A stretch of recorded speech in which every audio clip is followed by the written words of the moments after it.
Hello everyone, welcome to Chanakya IAS academy Patna. My name is Rajan Kumar Singh.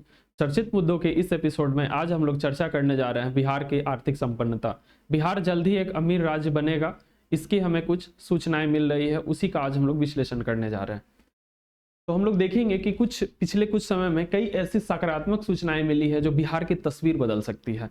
Bihar को आज एक आर्थिक रूप से पिछड़ा हुआ राज्य माना जाता है, लेकिन गवर्नमेंट के कई ऐसे इनिशिएटिव हुए हैं जो कि बिहार को जल्द ही संपन्न बनाने की राह पर ले जाएंगे। तो इसमें हम पहले देखते हैं कि पेट्रोलियम, हाल ही में ओएनजीसी के द्वारा समस्तीपुर और बक्सर वहां तेल के कुएं खोदने की योजनाएं बन रही है।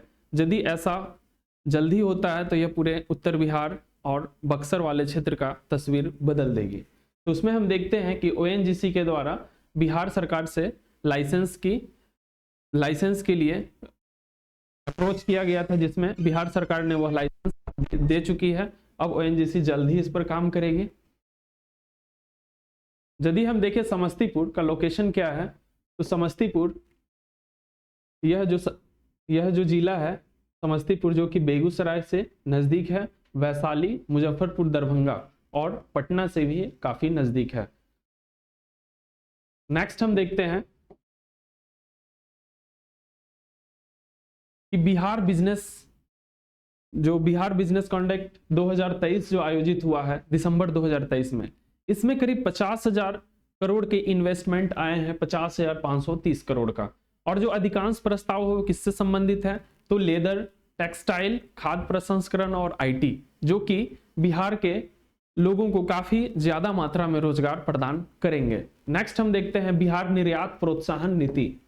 बिहार निर्यात प्रोत्साहन नीति 2024 हाल ही में बिहार सरकार ने इसे जारी कर दिया है, और इसके तहत हम देखते हैं कि नए बाजार की पहचान की जाएगी।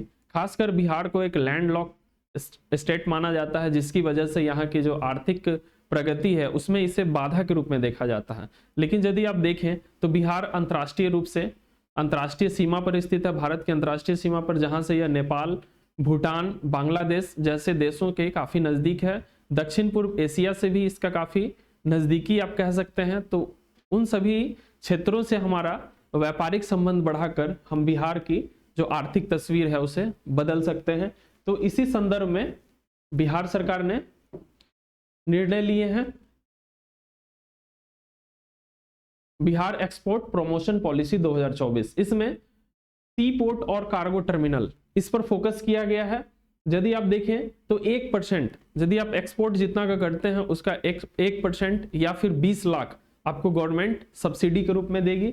दूसरा हम देखते हैं परफॉर्मेंस बेस्ड सब्सिडी की भी इसमें बात की गई है, जो कि 7 वर्षों के लिए होगा।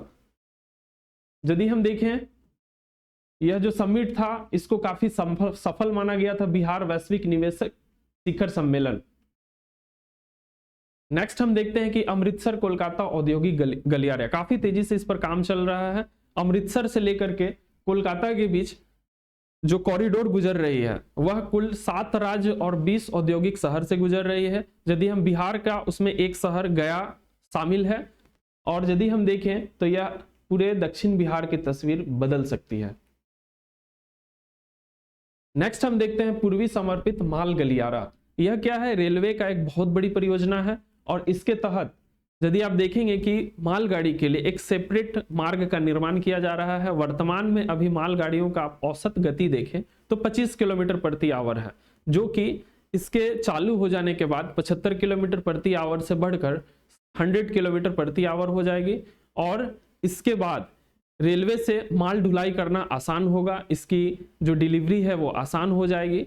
तो यह कहीं ना कहीं आर्थिक तस्वीर को बदलेगा। और यदि हम देखें तो इसके तहत बिहार में 11 स्टेशन नए बन रहे हैं, और यदि आप देखें इसकी लंबाई तो 239 किलोमीटर जो इसका रेल लाइन है वो बिहार से होकर गुजर रही है। इसमें से 8 स्टेशन का निर्माण हो चुका है, और 3 स्टेशन जो कि रफीगंज, कस्था और पहाड़पुर, ये सभी निर्माणाधीन है। नेक्स्ट हम देखते हैं कि बिहार के विकास में एक बहुत बड़ा जो साधन बनने जा रहा है वो इथेनॉल है। उद्योग विभाग इस पर काफी प्रयास कर रही है। और यदि आप देखें तो बिहार किस तरह से इथेनॉल निर्माण करना चाह रहा है, तो अनाज आधारित। बिहार एक फर्टाइल लैंड है बिहार के पास, जो कि अनाज का उत्पादन काफी मात्रा में होता है, खासकर देखें आप मक्का और गन्ना, इसके आधार पर हम इथेनॉल निर्माण करेंगे। और बिहार सरकार इस पर काफी मात्रा में इन्वेस्टमेंट को प्रोत्साहित करे, इन्वेस्टमेंट लाने के लिए काफी प्रयास कर रही है, और निकट भविष्य में उत्तर बिहार का यह तस्वीर बदल सकती है। यदि आप देखें तो इसमें शुगर, स्टार्च, सेल्यूलोज, ये सभी चीजें जो है ये बायो इथेनॉल के निर्माण में प्रयोग किए जाएंगे, जिसकी उत्पादन बिहार में काफी मात्रा में होती है। तो ये सभी साधन थे जिसको हम प्रयोग करके बिहार का तस्वीर बदल सकते हैं। लेकिन क्या ये इतना आसान होगा? इसके मार्ग में कुछ चुनौतियां भी आएंगे। सबसे पहला चुनौती हम देखते हैं शहरीकरण। जो भी बाहर से निवेशक आएंगे उनको रहने और उनके सारे गतिविधियों का जो केंद्र होगा वो क्या होगा? शहर होगा। लेकिन बिहार के शहरों की आप बात करें तो काफी खस्ता हाल है यहाँ का। अब देखिए बिहार के करीब 2 करोड़ जनसंख्या वह शहर में रह रही है, जो कि काफी, यदि आप प्रतिशत के अनुसार देखें तो करीब यह 10 से 15% पर यह जाता है। और यदि आप क्षेत्रफल की बात करें तो 16.2% क्षेत्रफल जो है बिहार का वह शहरीकरण है, उन क्षेत्रों में शहरीकरण है, जो कि काफी कम है। दूसरी बात हम देखें कि शहरों में जो आधारभूत संरचना की घोर कमी है। बिहार में काफी बड़ी बड़ी परियोजनाएं चल रही हैं जो कि निर्माणाधीन है, उनके बनने में अभी कुछ वर्ष बाकी हैं। तो इस बीच में हमें आधारभूत संरचना की घोर कमी महसूस हो रही है। दूसरा हम देखते हैं कि अंतर्राष्ट्रीय मानक पर वो निर्मित नहीं हो रहे हैं, इसकी भी शिकायतें आ रही हैं। तो यह जो शिकायत है निवेशक पर नकारात्मक असर डालेगी। नेक्स्ट हम देखते हैं कि राजनीतिक अस्थिरता। बिहार में आप देखें कि बार बार सत्ता परिवर्तन हो रही है, जो कि बिहार में जो आने वाले निवेश है उसको यह कहीं ना कहीं नकारात्मक रूप से प्रभावित कर रहा है। हाल ही में पिछले 2 वर्षों में आप देखेंगे 2 से 3 बार जो मुख्यमंत्री है वो बदल चुके हैं, और इसकी वजह से पॉलिटिकल इंस्टेबिलिटी आती है। राजनीतिक दल जो निवेशक हैं वह विभिन्न राजनीतिक दलों के जो आइडियोलॉजी है उससे उन्हें समझौता करना पड़ता है। नेक्स्ट हम देखते हैं कि बिहार में लाचार कानून व्यवस्था। जो कानून व्यवस्था है उसको हम लाचार किस अनुसार कह रहे हैं? तो हम देखते हैं कि जो हमारे बिहार पुलिस है वो आधुनिक ढंग से प्रशिक्षित नहीं है, और यदि आप देखेंगे कि अपराध की घटनाएं बढ़ेगी, खासकर व्यवसायियों के साथ यदि आपराधिक घटनाएं घटती है तो इससे निवेश नहीं आ सकती है, उनका मनोबल गिरेगा और इसका सीधा असर निवेश पर पड़ेगा। नेक्स्ट हम देखते हैं बिहार में और एक वित्तीय समस्या आप कह सकते हैं, आर्थिक समस्या कह सकते हैं, सीडी रेशियो, साख जमा अनुपात। इससे यदि आप साधारण भाषा में समझना चाहें तो बिहार के लोग बिहार के बैंकों में जितना जमा करते हैं तो बैंक क्या करती है, उन पैसों को दूसरे राज्य के व्यवसायियों को वो देती है, अपने राज्य बिहार के राज्य के जो व्यवसायी है उसे वो लोन के रूप में कम दे रही है। तो यही साख जमा अनुपात है। बिहार में यह देखें तो 50% है। यदि बिहार के लोग 100 रुपया जमा कर रहे हैं तो 50 रुपया ही यहाँ के विकास में निवेश किया जा रहा है, बैंक के द्वारा लोन के रूप में दिया जा रहा है, और बाकी के जो 50 रुपया है वो दूसरे राज्य के व्यवसायियों को मिल रही है। और यदि हम राष्ट्रीय स्तर पर यह देखें तो यह 80% के आसपास है। तो यह जो अनुपात है इसको हमें बढ़ाना पड़ेगा, साख जमा अनुपात को। नेक्स्ट हम देखते हैं कि चुनौतियों का हमने बात किया, जो आशा की किरण थे उस पर भी हमने बात किया। अब हम देखेंगे कि हमें आगे क्या करना चाहिए, किस तरह की रणनीति बनानी चाहिए। तो सबसे पहले हम देखेंगे कि पॉलिटिकल जो विल पावर है, दृढ़ राजनीतिक इच्छा शक्ति हमें उत्पन्न करना पड़ेगा। विकास के मुद्दे पर जो राजनीतिक है उसको मतभेद है उसको दूर करना पड़ेगा, और सामाजिक न्याय और डेवलपमेंट उसको एक दूसरे के पूरक के रूप में समझना पड़ेगा। किसी एक पक्ष को लेकर आप लंबे समय तक नहीं चल सकते हैं, यह राजनीतिक दलों को समझना पड़ेगा। नेक्स्ट हम देखते हैं कि मानव संसाधन का विकास। यदि हम कितना भी डेवलपमेंट कर ले, कितना भी बड़ी बड़ी परियोजनाओं का निर्माण कर लें, लेकिन यदि हमारा मानव बल यदि प्रशिक्षित नहीं होगा तो हम कहीं ना कहीं उसका अपने पक्ष में उपयोग नहीं कर सकते हैं। तो इसके लिए क्या करना होगा, आर्थिक अवसंरचना के साथ साथ सामाजिक अवसंरचना जो कि गुणवत्तापूर्ण होनी चाहिए। स्कूल, हॉस्पिटल, पार्क, इसकी केवल ढांचा नहीं खड़ा होना चाहिए, इसमें गुणवत्ता भी होना चाहिए। तभी जाकर जो हमारा मानव संसाधन है, बिहार के जो युवा हैं वह एक बेहतर वर्कफोर्स में, कार्यबल में तब्दील हो सकेंगे और हम बिहार का डेवलपमेंट अपने पक्ष में कर सकेंगे।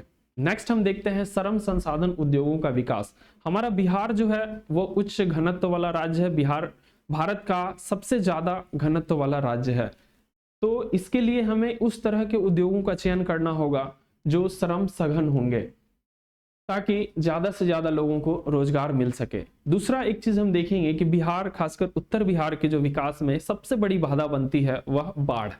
बाढ़ जो है बिहार में, उत्तर बिहार में कई सदानीरा नदियां हैं जो 3-4 महीने जो है पूरे क्षेत्र को बाढ़ प्रभावित रखती है।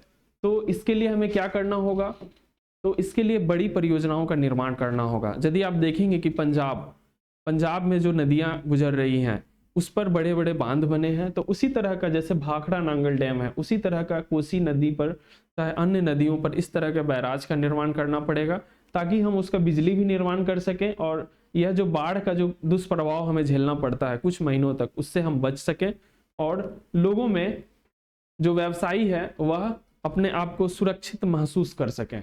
नेक्स्ट हम देखते हैं कि स्मार्ट पुलिसिंग, जो कि बहुत जरूरी है।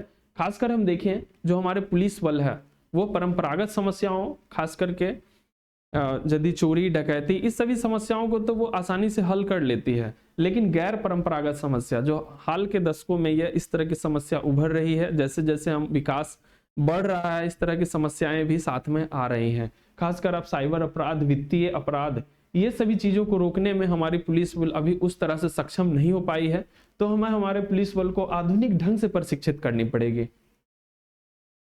तो इस तरह से हम कुछ उपायों को अपना करके बिहार का जो विकास है, बिहार का जो आर्थिक तस्वीर है उसको बदल सकते हैं और बिहार को अमीर राज्य बनाने में हम मदद कर सकते हैं। तो इस तरह से आज का जो हमारा एपिसोड है यहीं समाप्त होता है। लाइक करें, सब्सक्राइब करें चाणक्य IAS के इस चैनल को। धन्यवाद।